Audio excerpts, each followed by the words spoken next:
Hello and welcome to this supplier briefing webinar for our upcoming framework procurement. We'll be talking about this new framework, the 2028 to 32 flexible procurement and supply of gas and or electricity that we, Laser Energy as the contracting authority, will be establishing. The framework will consist of 3 separate lots. Lots 1 and 2 focus on the flexible procurement and supply of gas and electricity, whilst Lot 3 is centered on net zero energy related innovation solutions. We'll touch on some framework-wide content, but the emphasis of this webinar is on what Lot 3 is trying to achieve, the opportunity it presents, and what we'll be looking for from suppliers.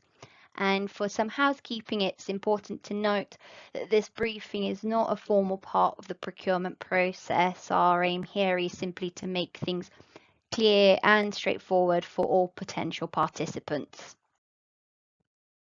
So let's take a quick look at today's formal agenda.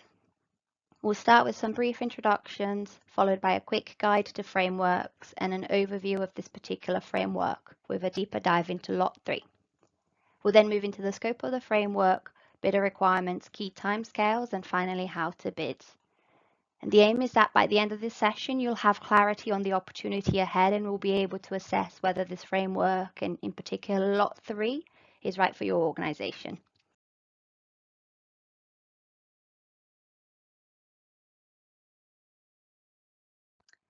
There will be 2 of us speaking today. My name is Marina Slater. I'm a renewable energy supply consultant here at Laser, and I'm part of the team that oversees the implementation of our framework agreements and supports public sector clients in accessing and delivering energy solutions. I'm also joined by Ian Shrimpton, our framework manager.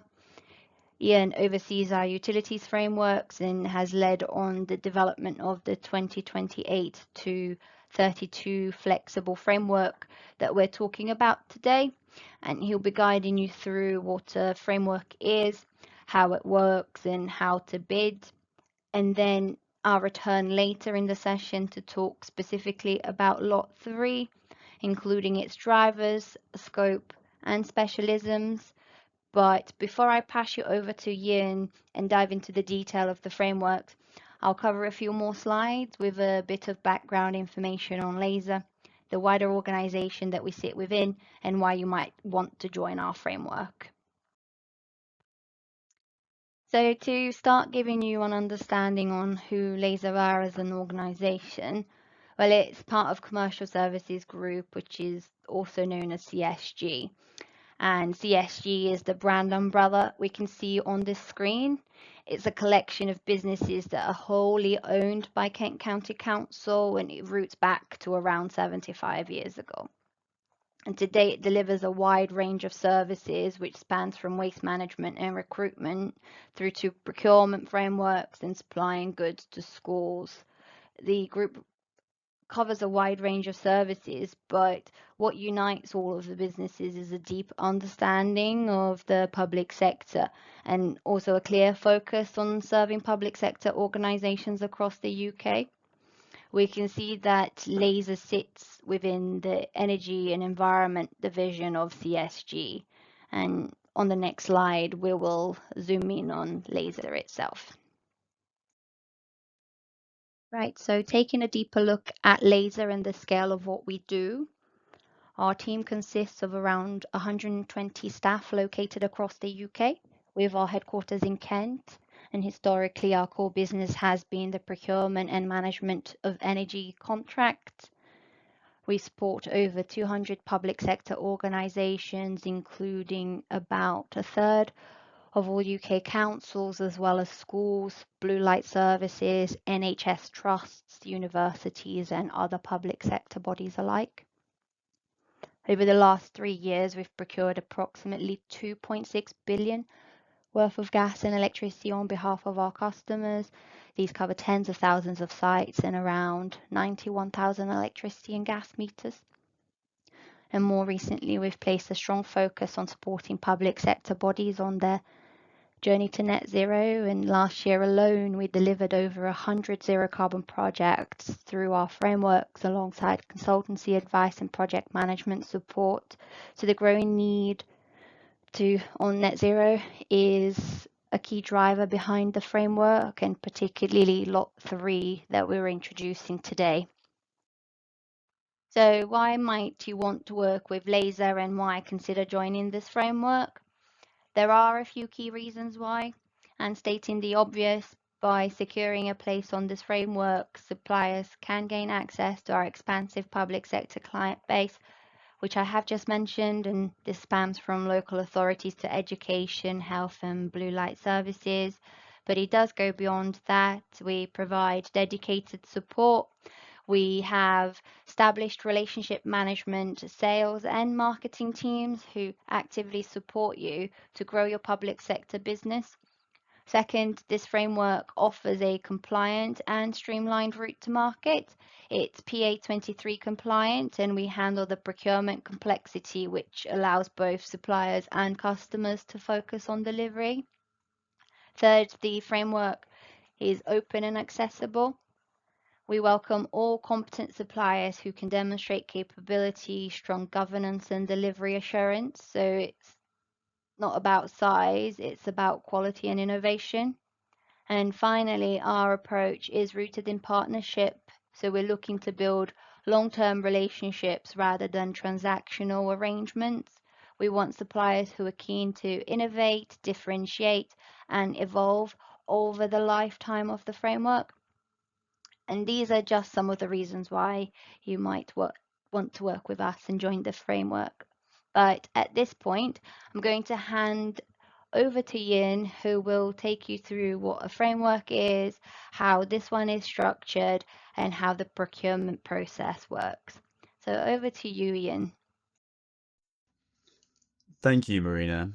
I'll start by giving a bit of an overview of frameworks in general and their purpose before having a look at specifically the Flex 2832 framework and its objectives.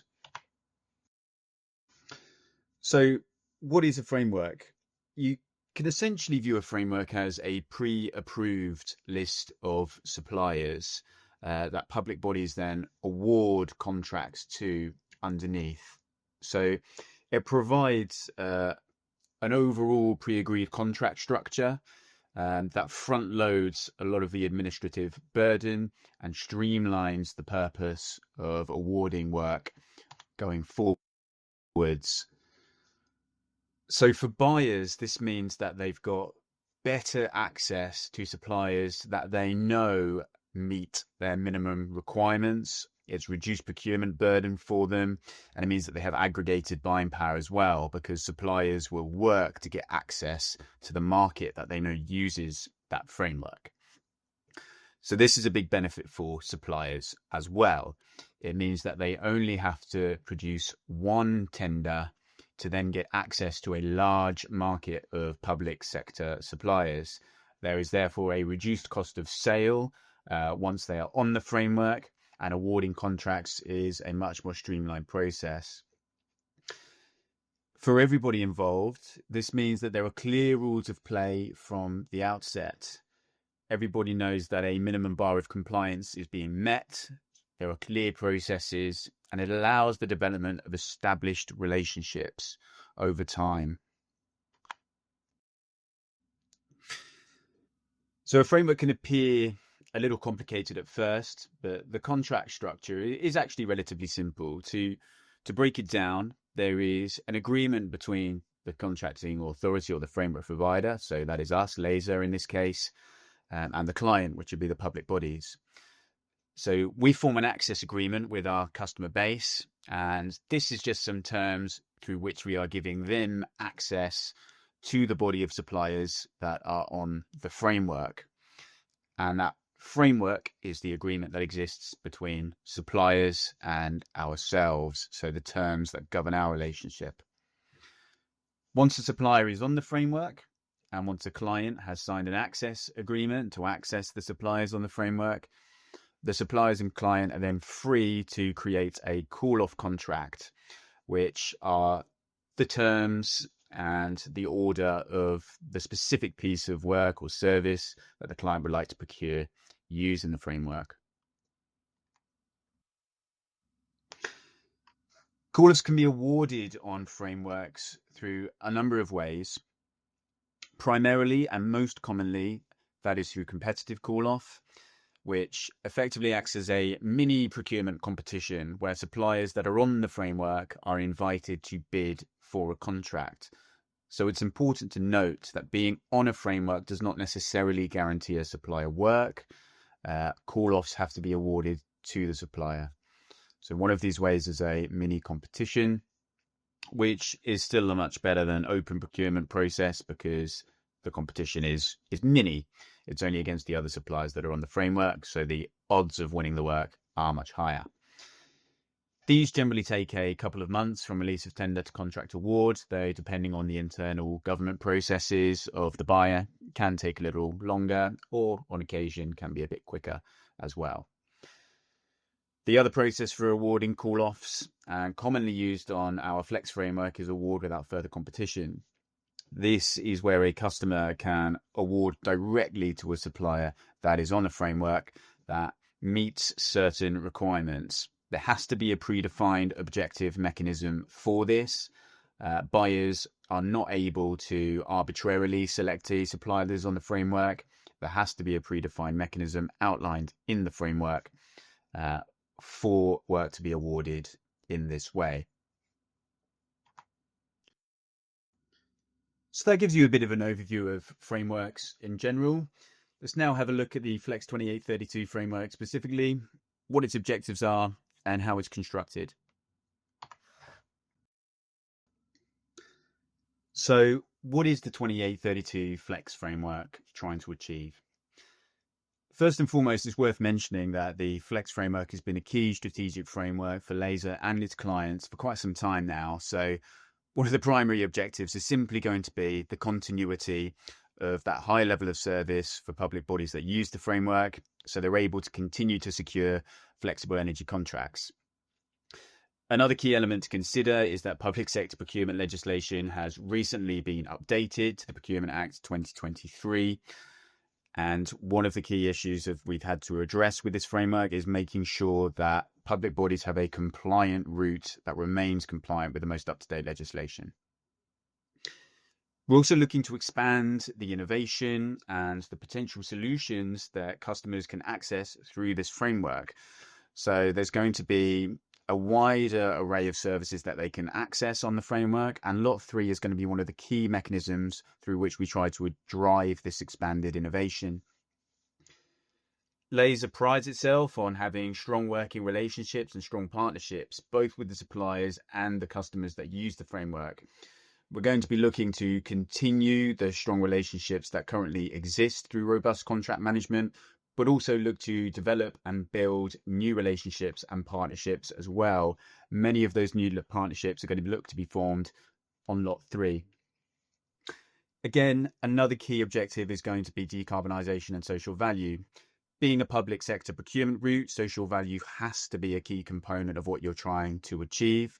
We're delighted to have had an excellent track record with the previous framework. We're going to look to deliver that again and build on it in Flex 2832. And again, Procurement Act 2023 is going to be a key driver for that and setting some of the scaffolding for the social value offering for this framework. Related directly to Lot 3, though, is that decarbonisation element. A lot of the solutions available on Lot 3 are going to have a decarbonisation flavour to them. So this is also another objective very closely linked to Lot 3 and what it seeks to do. Finally, as is the case with all public sector procurements, we are looking to achieve value for money for our customers. That doesn't always and necessarily mean that it's going to be the cheapest offering that we can procure for them. It is going to be the one that meets their requirements to the highest standard while also offering them good value for money.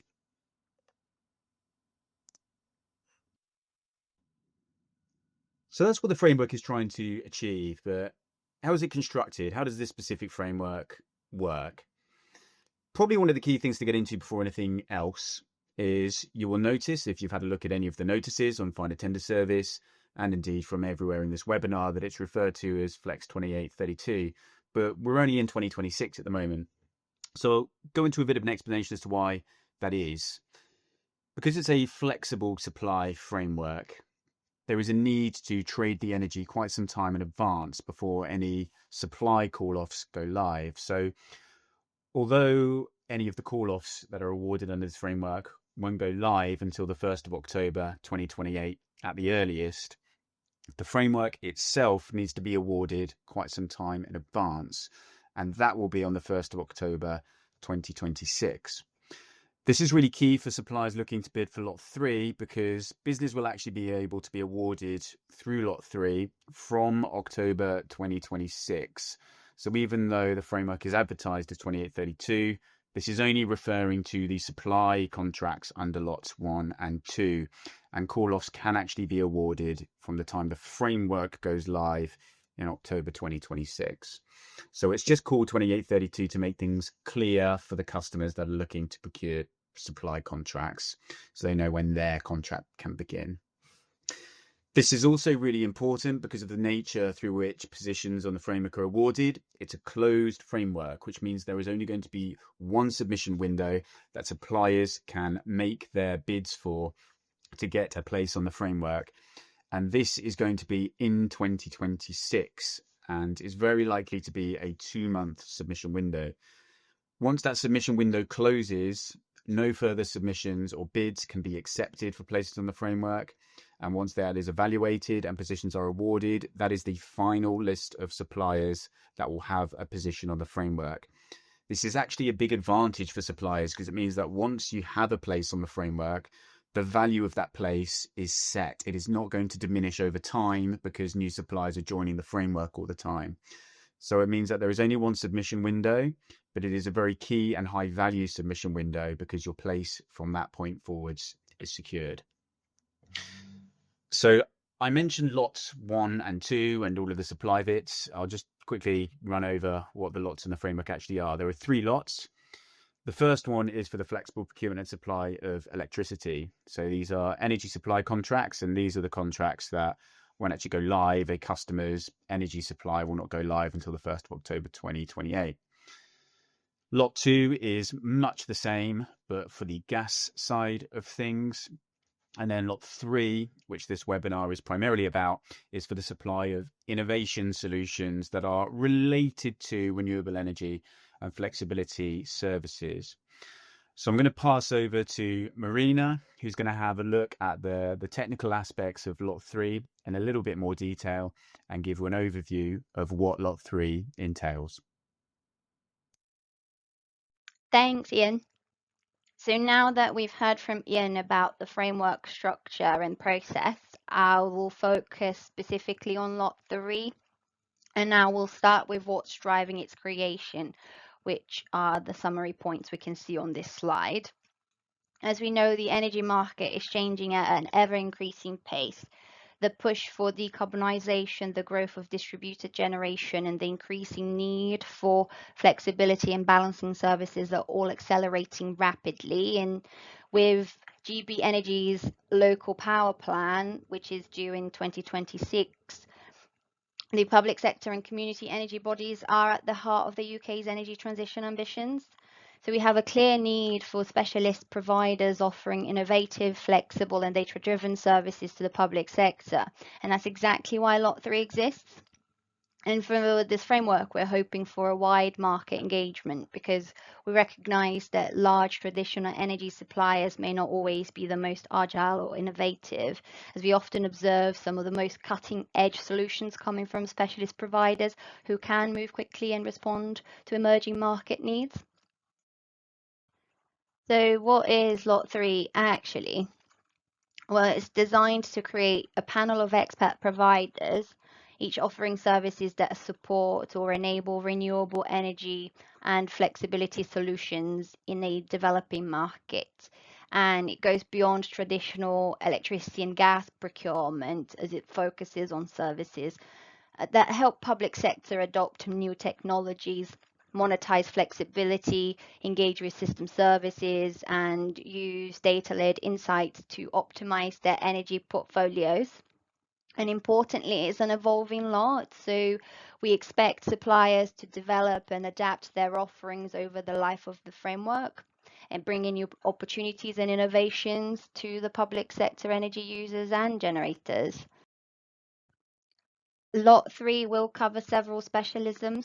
These include flexibility services providers who enable public sector assets to deliver demand response, capacity, and generation flexibility into the grid and commercial markets.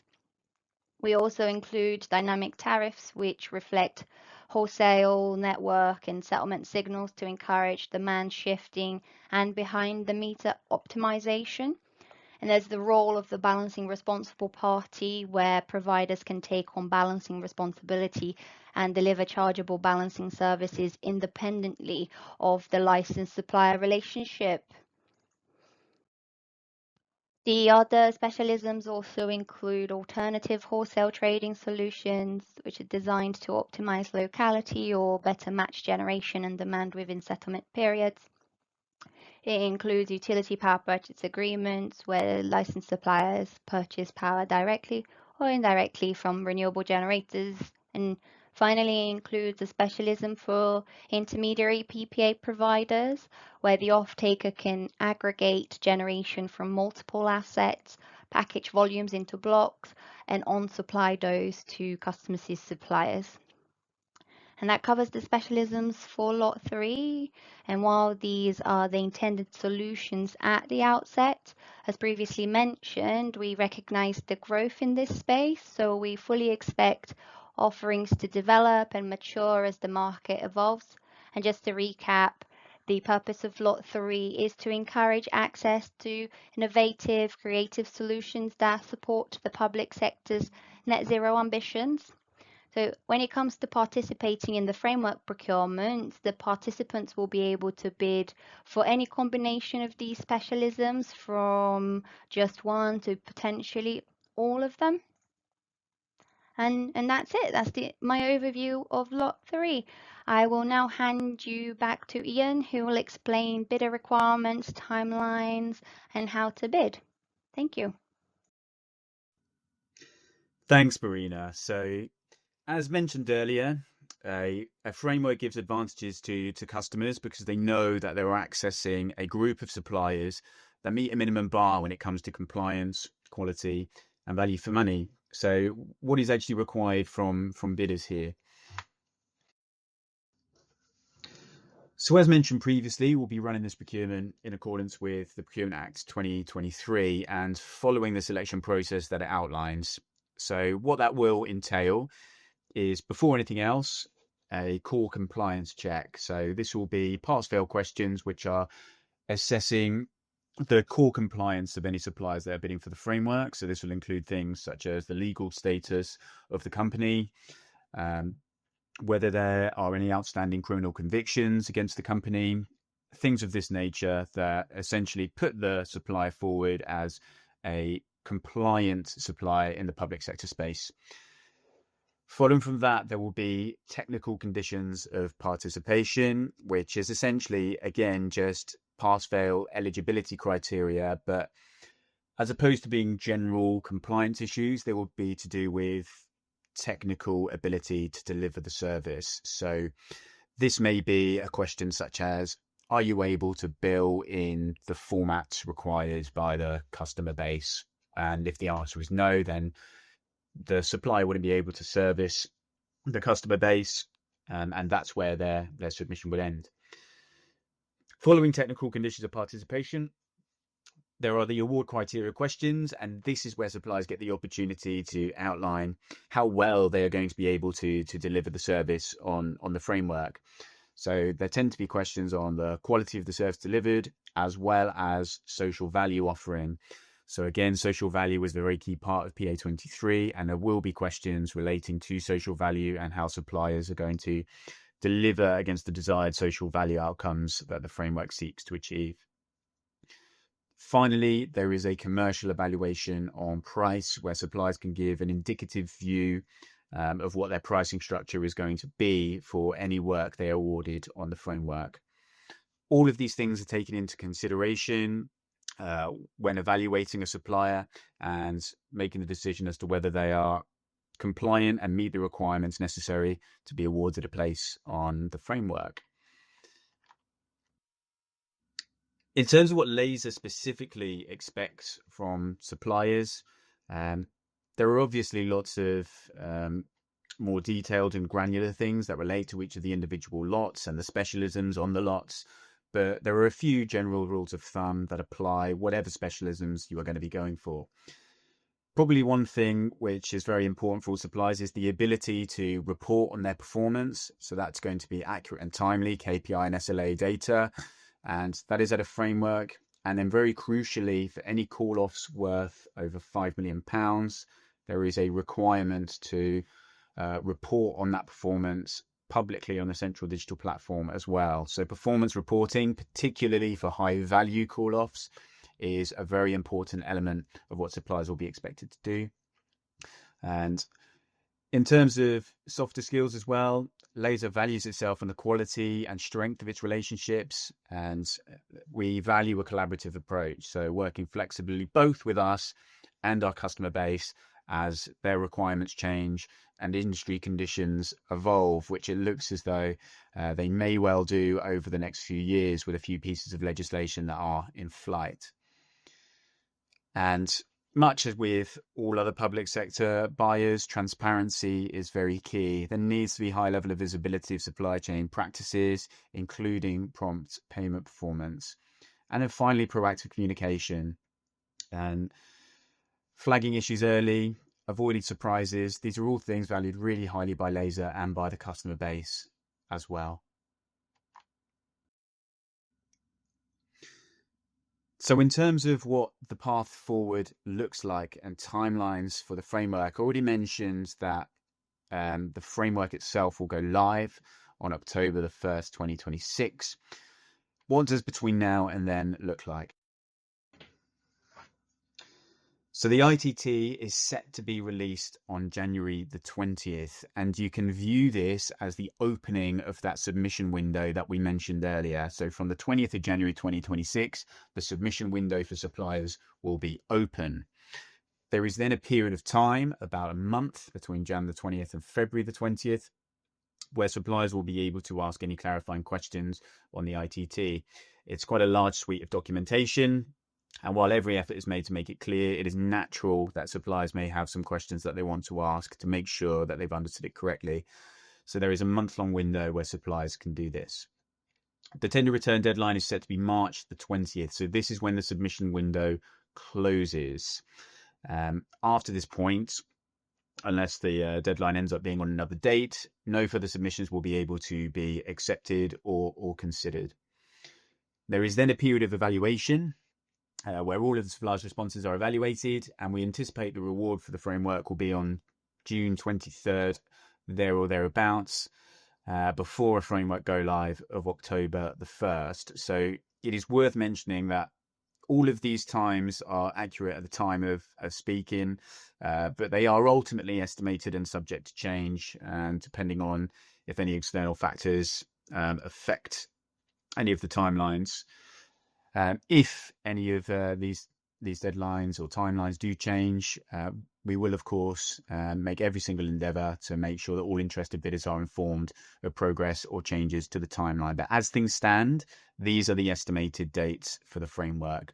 So the next and one more important dates for anyone looking to have a place in the framework is the release of the ITT on the 20th of Jan. So that will come with a tender notice on the central digital platform on Finder Tender Service. So please keep your eyes open for that. Following framework go live, as mentioned, and as is indicated by the title of the framework, it will run until September the 30th, 2032.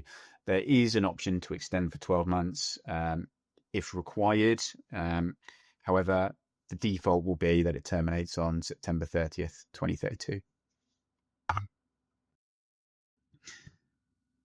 So that's what the onward timeline looks like. That's what the framework does, how it's constructed, what Lot 3 works. So how would you go about bidding for the framework?